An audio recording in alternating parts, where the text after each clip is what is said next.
What's going on, team? Proof here, and today I'm gonna be talking about trade etiquette, as you can see.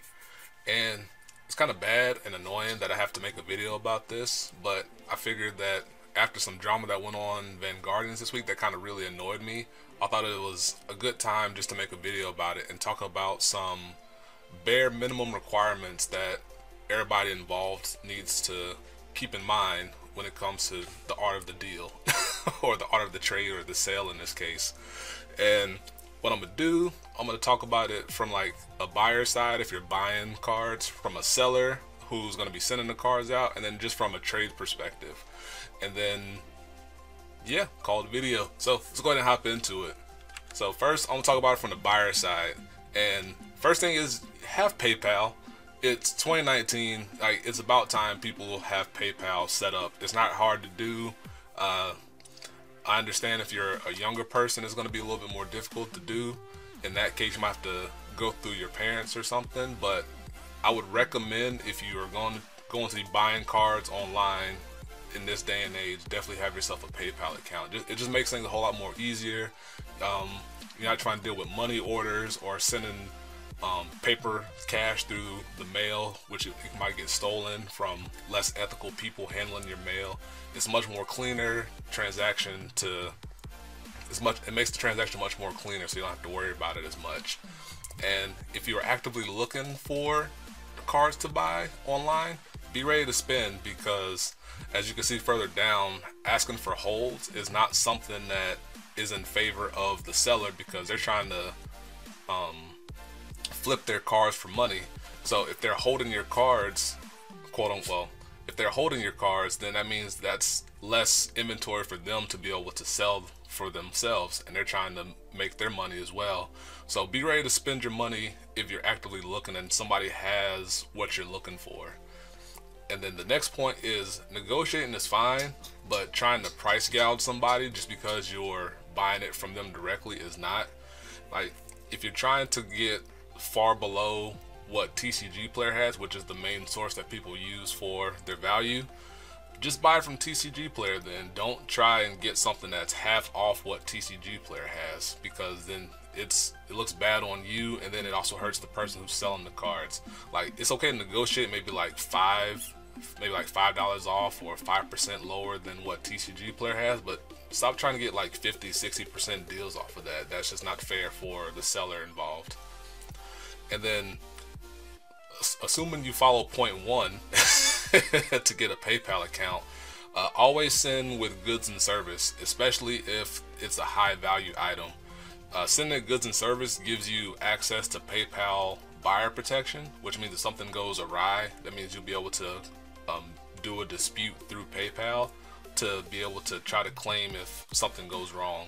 And it's usually on the side of the buyer, so that means it's a good asset for you to have. But paying goods and services means it's kind of like sales tax, so you have to pay extra. So be sure to use like the PayPal fee calculator that's online to be able to figure out how much you are going to need to send extra to the person you're buying it from to get down to your agreed upon value. So if you're trying to pay, if the person selling is trying to get $20 off the deal, that means you'll need to pay about $21.50 or something like that, whatever the math comes out to get them down to 20 after PayPal takes their fee off of it. And sending goods and services removes all that for you, all because you wanted to save like $1 or something like that, so it's not really worth it.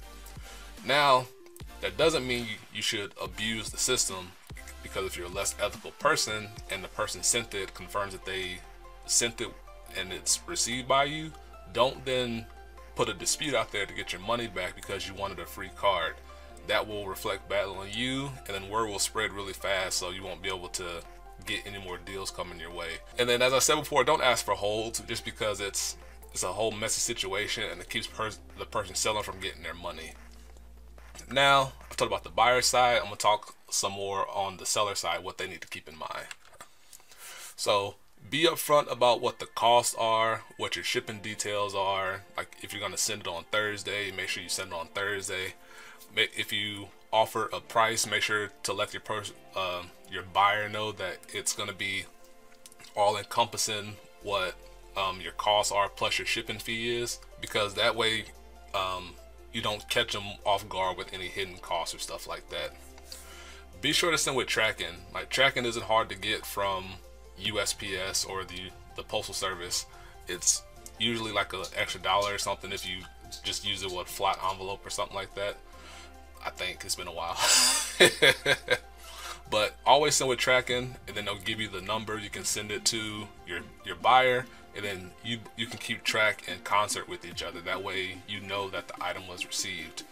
An idea that I didn't put on here, and it's kind of annoying, but if you send something that's super high in value, you also want to protect yourself a little bit more by maybe taking a picture of yourself putting the item into envelope, or videotape yourself putting the item into an envelope, sealing it up, and then putting it into the mailbox or giving it to the USPS worker or something like that.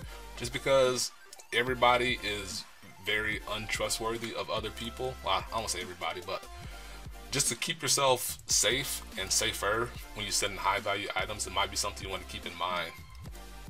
And don't make deals you can't follow through on. It's just because as a seller, your word is everything. So being able to make a deal and then be able to follow through on that deal just helps build your rep and makes you much more trustworthy, so then you can have more sellers or more buyers coming to you. And then above everything else, be sure to protect your items, because you don't want to send your item with less than good protection, and then it gets to your person either torn, ripped, bent out of shape, starting to fade. Maybe it's a hollow, so the paper starting to peel off just because it rained or something. Like, you can't control the weather, but you can control how you package your item for maximum protection. So be sure to do that above all else.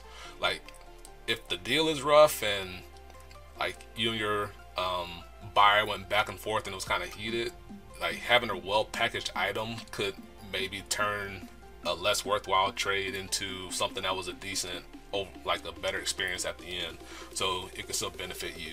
So keep that in mind if you are on the seller side of things. And now, if you are trading like card for card or deck for deck or something like that, a lot of these are going to mirror what I've talked about before, but it's still something you want to keep in mind. So come to an agreement about how you both will send your respective cards. So if you agree person A is going to send first or person B is going to send first, like, keep a hold of that. If you guys are going to agree to send at the same time, which I don't advise because that's always a messy situation, but however you guys discuss sending your cards, be sure to send those cards at the appointed time. And then again, always send with tracking, because you want to make sure that your cards get there safely to the other person. Get shipping insurance, because if your card is lost in the mail, they can protect it up to a certain value. It's also something you want to keep in mind if you're a seller as well, if you have something that's of high value. I forgot to mention that. And then always protect your items, because you just want to do that as like bare minimum requirement. So now that I talked about it from the buyer side, from the seller side, and then just from a trading perspective, I kind of want to talk about just some things to keep in mind for everybody involved. So communication and courtesy is king. Like, just being able to talk to the other person in the transaction and just be respectful of them and be mindful that they have lives outside of the trade, just to help makes things much more favorable for everybody involved. Be sure to do a ref check now that Vanguardians no longer has their ref sheet, because it was a hassle to keep updated. So be sure just to ask, just to get a ref check on the person that's in the other side of your transaction, or do a ref check for yourself so that people can see that you are a trustworthy person to be involved with. So you just post on Vanguardian and say ref check for myself or for other person, and then you just tag people who you've interacted with that can vouch for you or for the other person or something like that. And then if things can't be agreed on, just walk away. Like wash your hands of the situation, walk away. Like, no need to fling words or go on. Well, provided that cards haven't been exchanged and things haven't got to the point to where things are being exchanged upon. So if you can't agree on terms, just walk away. Then no need to blast the person on Vanguardians or other outlets, and just Maybe just couldn't agree on that day. Come back another day with another car, another transaction. Things might be better. So if you keep all these things in mind that I talked about, you'll put yourself in a position to have a favorable experience and a good trade. Otherwise, if you don't follow these things, you might end up in a situation that you want to try to actively avoid. So that'll do it for this video. I hope you enjoyed. Let me know if I forgot something. Let me know if you liked this video. And yeah, hope to see you in the next one. And until next time, peace. Be easy.